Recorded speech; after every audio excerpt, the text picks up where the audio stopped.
Welcome to the Slop Temple. We pray this video helps. You'll enable and access the Emoji keyboard first.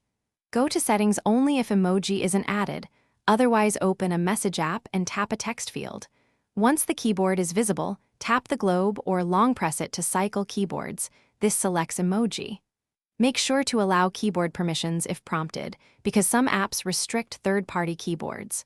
Once done, you'll be ready to browse emoji categories and follow the next steps to insert expressive icons into your text.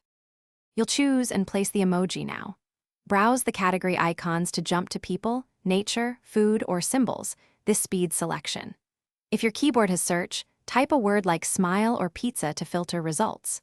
Once you spot the emoji, tap it to insert into your message, and make sure to tap suggested skin tones or gender variants if needed. If you want multiple, tap sequentially or hold some emoji to reveal alternate forms before inserting one. You'll finalize the message and handle issues.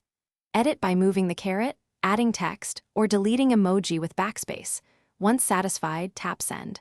Remember, different platforms render emoji differently, so make sure important meaning survives across devices by adding clarifying text. If an emoji shows as a box or question mark, update your operating system or keyboard. Alternatively, use a sticker or small image to guarantee appearance. If problems persist.